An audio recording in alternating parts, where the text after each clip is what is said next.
Should Kemi Badenoch stay as leader of the Conservatives? She's been giving a big speech at the party conference in Manchester. She says that the Tories are the only ones that can fix the economy, but is she the person to lead them? Let us know what you think. And if not Kemi, then the big question is, who? 0207 862 2222 is the number, and we'll see you right after this. OK, we're going to move away from squirrels now and on to politicians. I want to know, or I want your calls rather, on whether Kemi should stay as Tory leader. Kemi Badenoch has just been giving her big speech at the party conference in Manchester. She's only just finished in the last couple of minutes. She spoke for about an hour. It was her chance to sort of lay out her vision for the country. If she ever gets into power, what she would do. Here are some of her pledges. And we will triple stop and search, because the more people we stop, the more people we search, the more knives we take off the streets. Enough is enough. We will ban doctors from going on strike. So we will shut down rip-off courses and use the money to double the apprenticeship budget. She even followed that up with a pledge to scrap stamp duty. So lots of big promises there. But is she the one to deliver them? In the lead up to the conference, her popularity has been falling in the polls. And one survey of her own members found that half of them didn't think that she should lead the party in the next general election. So what do you think? Is she the right person to lead the Tory party? Can she change people's minds, do you think? Would you be happy to see her as Prime Minister one day? 0207 862 2222. Carol, how important was the speech? On the radio today, somebody referred to it as the speech of her life, which I thought was very grand. I think she's done for. I mean, I've just heard a great quote this morning from somebody who said the Tory conference has been like a New Orleans funeral, full of lights, full of colours, full of noise, but actually it's about something that's dead, somebody that's dead. Same with the Tory party. That's exactly what this is about. She is not the person to lead. I really wanted her to be the person, you know. If I'd had a chance to vote for her, I would have. I wanted her to be the person. I thought she fitted. But how has she failed? She's done nothing. She's had 15 months against the worst government we have had in the last 60 years. Starmer has left so many open goals for her, and she hasn't gone in there and taken them. She's only now just saying the things that people want to hear, the stuff that she said at conference. Yes, Conservatives will want to hear that, but she hasn't said it before. She hasn't been tough enough before. I've watched her in PMQs. She does not do the work. She turns up at PMQs unprepared, so when Starmer's talking tosh, she can't attack him, she can't bring him down. I think she's a lazy leader. I think she has no charisma.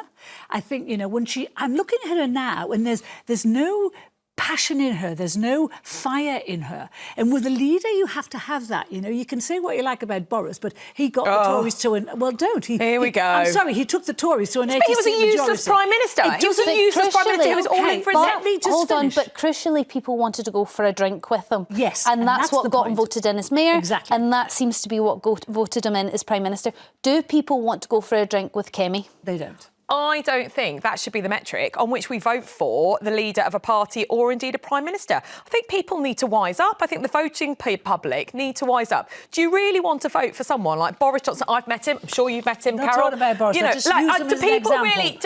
You let me talk now. Well, do people really want to go and vote for someone who they want to go for a drink with, whether it be Kemi or Boris, or do they actually want to vote for someone who's going to be a good leader, be it red, blue, green, yellow? You know, I think Kemi Badenoch, I never thought I'd be sitting here defending a Tory leader, but here I am as a Labour voter. But I think, you know, the Tory party have got itself into such problems over the last 5 years by chopping and changing their leader all the time. The Tory MPs are, you know, just shape-shifting, venal, you know, self-serving people who only care about their own constituencies. Ooh, and Starmer's not like that, is he? Hang on, we're talking about Kemi, not Starmer. We can get onto him. Different rules for you. I think that, you know, they've chosen Kemi. She beat Robert Jenrick, who, by the way, I haven't even started on him yet. She beat Robert Jenrick fair and square. If the Conservatives, they're not due. They can't vote for a leadership election until next month, November, to only give her 12 months, you know, as Conservative Party leader. I think they should all get behind her and try and help her, because we need a strong. We'll agree on this. We need a strong opposition. So just look at this. Look at this picture of her here. That is a beaten woman. That's a woman who knows that she's beat. That is not a confident competent leader at all. That's just a screen grab. It's a moment in time. Let me talk about the Tories for a minute. They're idiots, you know, because we agree. We agree. Let me talk then. So if they get rid of her and appoint someone new, that will be the 7th leader in 10 years for this party. And what that tells the public is they are nowhere near ready to govern again. They're still infighting, they're still mixed up, they're still confused, they still don't know where they're going. So on the balance of things then, Carol, you don't like Kemi, you don't like the thought of them changing again, so what do they do? What I think is the Tories are finished. They're not even the 2nd party in the country now. They're now the 4th party in the country. Their polling should be rocketing in the face of a useless, hopeless Labour government, and it's not, and that's her fault. And I feel sorry for her. No one could have expected her to get the kind of majority that Boris came with. No one could have expected her to come in on the crest of a wave after that kind of beating that they got at the election. But the bottom line is she doesn't have... She's not a leader. OK, let's go to the calls. Richard from Hampshire, what's your view on this? Do you like Kemi? Well, the Tories have got no choice. They've got to stick with her, otherwise, you know, they look foolish if they get rid of her now, don't they? Well, there's an argument to say that they've already looked foolish with the amount of changes that they make, and they'll look even more foolish if they keep someone that has no possibility of winning the next general election. So they're kind of stuck, some would say, between a rock and a hard place. Rock and a hard place, yeah, completely agree with you, Storm. Yeah, stuck between a rock and a hard place. So would you, with that in mind, switch Kemi for somebody else, and if so, who? Well, I vote Labour, so I'm having a good giggle at the Tory party falling apart at the moment. So yeah, I don't care who they put on as the leader. They're going to lose the next election. But Richard, But Richard, don't you think that the Conservatives need... Sorry, Carol and I are just hitting each other, by the way. It's descended to violence here in the studio. Don't you think that the Tories need a strong leader? Because, look, the one thing I think that everyone is in agreement, well, most people are in agreement, sensible, the silent majorities I like to call them, that we do not want a reform Prime Minister. We do not want Farage. Okay, just let me speak. You might not. So, Richard, do you not think it's quite important that the Tories are a strong, rebuild themselves, so that obviously we don't want them to win? I'd rather have the Tories in opposition than reform, definitely, yeah.